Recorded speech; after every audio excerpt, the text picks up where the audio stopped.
It's been really hot today. Cards, Cars, and Coffee. Good morning, good afternoon, good evening, whenever and wherever you are watching. It's good to have you here. One thing that I wanted to do with this YouTube channel is to meet different collectors and see their collections. And today we're going to do just that. So in just a second, we're going to be heading over to my buddy Dan's house, also known as Van City Card Breaks, and we're going to be checking out his sweet collection. This is the first time we've done anything like this, so if you like what you see, please make sure to smash the like button. I got my coffee and I'm ready to go. This is the first episode of Collection Tours. Let's go.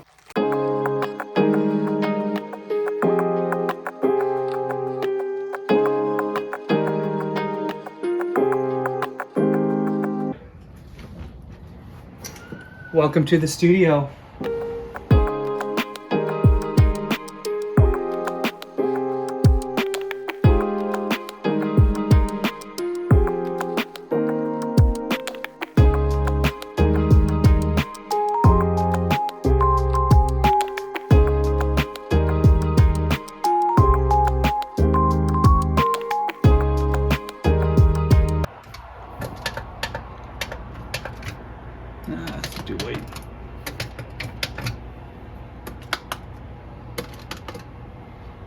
Yeah, that's wicked.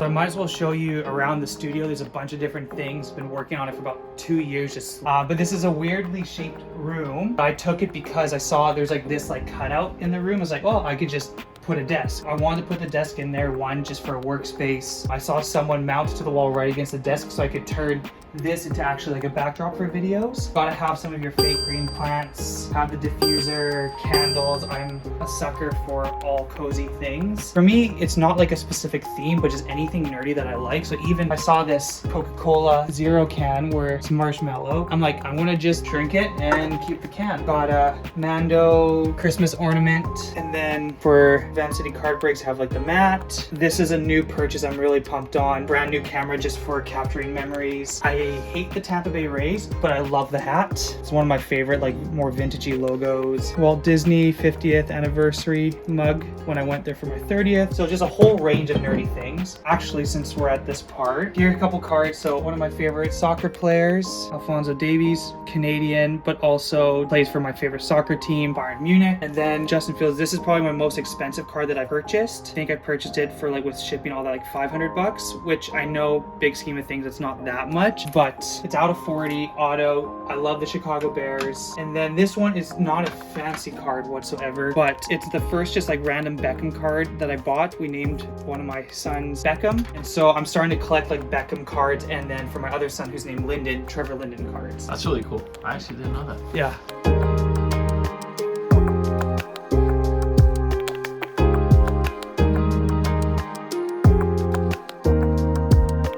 Okay, and here's just a little display case. This is not saying that this is like all my best cards, but this is just a place where I can just store cards and put them on display. The top two shelves are my shelves, and then because I want to do this with my kids, they have the bottom two shelves, even though the helmet is mine and I don't really let them wear it, but that's his shelf. And then I just have these are Pokemon cards that I'm not going to grade and then maybe one day sell on eBay. These are PC cards that I'm not going to grade. These are cards that I'm listing on eBay but I'm not grading. I love the Project 22 soccer cards. They're not worth a lot, but just the artwork's pretty sweet all on the edges. So they're all the different soccer cards and all some of my favorite players. We've got different Pokemon cards, but the different grading companies. So HGA was during COVID when it was the only place that I could actually send cards to get graded. Looking back, I sent a lot of good cards there, which now money-wise is not the best. My PSA cards I've graded Pokemon-wise, and then the couple SGC that are left. Up top, it's like soccer. We've got football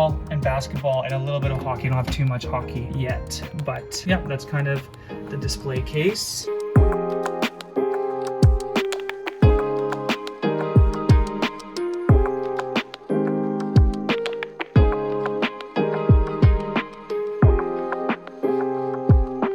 So here's kind of like the main backdrop of like the studio. Had a buddy help me make these so that I didn't have to pay like $700 per like bar. A bunch of different shelves, a whole ragtag group of different items. So everything from like my very first like card boxes that I opened to like Tim Hortons, like collectibles, Funko Pops. I love all sports. I love hockey. I love Star Wars. And so we've got the Starbucks and Star Wars Disney collab. Got this from Disney World, got these from Disney World. If you go to the very top, we've got Avatar, my guilty pleasure movie, some football. I love the Chicago Bears and the Seahawks. I always have Bears collectibles. We've got the Pokemon shelf. I love Pikachu, I love Raichu. Those are my favorite Pokemon. Another ragtag was like baseball. We've got my kid's artwork. Supposedly that's Charizard, and he's doing a great job for his age, so I'm very proud of him. More of the Starbucks, Star Wars, Disney mugs, and then basketball shelf with some more Funko Pop and another Star Wars mug.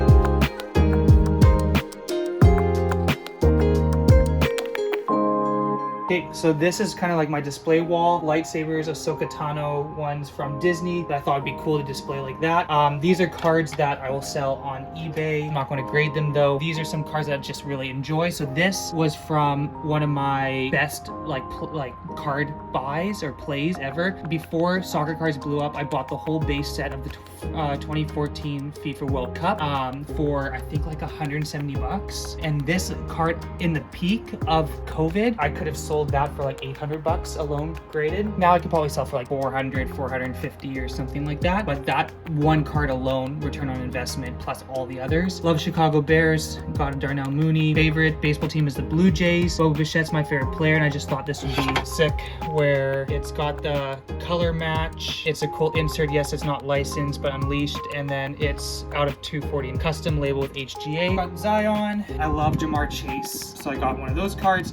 Matthias Tell, I think he's going to be the future striker of Bayern unless they get Harry Kane or someone like that. I love soccer. I love German players. I'm German, so Florian Wirtz. You got Musiala, he's my favorite player. Arsenal's my Premier League team, so I've got Martinelli, Musiala again, Jude Bellingham, and then this is the one card that I got finally after 3 years. The redemption came in, and then I sent it to PSA and got a 10. So now pretty high-end card, probably one of my more expensive cards I have right now.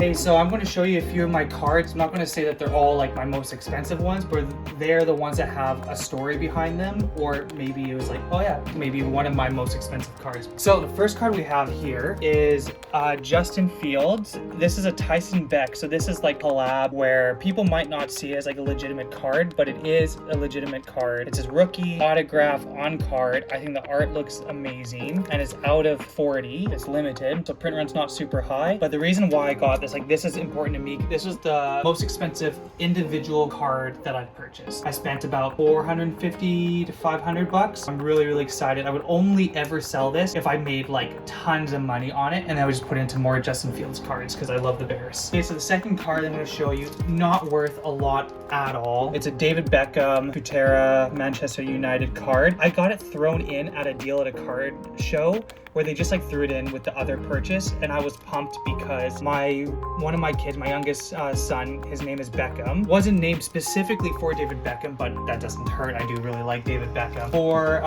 the next cards I'm going to show you, I know they're HGA, and I've already kind of talked about like how HGA, I only went with it during COVID, but these cards were cards that I found in like a shoebox of mine, and my parents got rid of most of my old Pokemon cards that had a lot of value, and so I was kind of upset about that, but these were still left. And I was like, okay, I think I can grade them. They both got 9s, so like they probably get like a PSA 9 or something like that. They're in pretty good condition, and these cards are from 2005. I think the Flareon can go for like $250 or something like that, even with this grade. The Marowak, not as much, probably like 100, 150, something like that, but I just think they're beautiful cards, the EX Delta species. So now this one, I love the story of this. So bought at a card shop a box of 1993 Star Wars Galaxy. So everyone's all about the Star Wars Galaxy cards, like the modern ones. People spend tons of money on it. It was the first box that they've ever done it, or first year they've ever done it, and it was $50. So my brother and I went in on it together. We opened it, and these are kind of like some of the chase cards. They have like 6 etched foil cards, and this was the best condition one that we pulled, and it's a loop, so it is number 3 of 6, and it only got an 8, which is fine because it's 30 years old, and they were all sticking together and when trying to pull them apart, and it's not worth a ton right now, but I think way down the road people will see the value in these cards. So this card is probably one of my better cards. It is on card Kevin Durant. I know it's the Brooklyn Nets. I would way rather have him in an OKC jersey or even a Warriors jersey, but this was a redemption that it took 3 years to come in, and it got a 10. Now it's worth, I don't know, 450 bucks, I think what I can sell it for. So it's definitely cool because KD, no matter what flaws he has or if people don't like him as a person, one of the best of all time. So it's pretty cool to know that he held this card and he signed it. So this one is Jamal Musiala, about 250 bucks. I bought it as a PSA 10. It is out of 150. Musiala cards go pretty high on the market because he's one of the wonder kids that's coming up. I love the card, but the story behind it is I was at the Western Canada card show in Langley, which is right in the area that we live in, and I heard someone trying to sell this card to a dealer. The person's like, no, if you go cheaper, I will buy it. The guy was just trying to get rid of it because he was from the States. And so I looked up comps and I was like, okay, that's actually 250 bucks is really fair comps. And so I went and tracked him down after I heard what he said to the guy. And I said, you still have that Musiala card? I'll buy it for the price you're asking for right now, cash. And the guy was like, yep. So I got it, and I thought it was a really good price. So the final card I'm going to show you, it's one of the cards from my very first grading orders. This is my best card play that I've ever made. This was before soccer cards blew up, and I also thought, oh, 2014 Prism is the first set of Prism cards to be out, and it's the first time they did it for a World Cup. And then I was like, okay, I should buy it. How much is it? And so I bought the whole base set of the whole FIFA 2014 Prism World Cup for like 170 bucks. And at the peak, when I graded this, I could sell for 800 bucks. So that alone, I made so much money on the deal, not including all the other cards. And the other cards, there's Messi card, there's a Ronaldo card, there's a Neymar card. But then I realized, wait, this has both of the GOATs for soccer on the same card. That's pretty sweet. So this card is special in my heart because it was one of the best plays I've ever made. It's 2 of the best players in my first grading submission. So that's that one. All right, guys. Well, that's going to wrap up the tour, Dan. Thanks so much for showing us around. Thanks for checking out my nerd room with me. It's fun to show off all the nerdy things to everyone. I loved it. If you want to check out any more collectible content, make sure to like the video, sub to the channel, and drop a comment down below. Let us know, what was your favorite thing that you saw in this sick studio? Thanks so much for watching, guys. Catch you next time. See you later.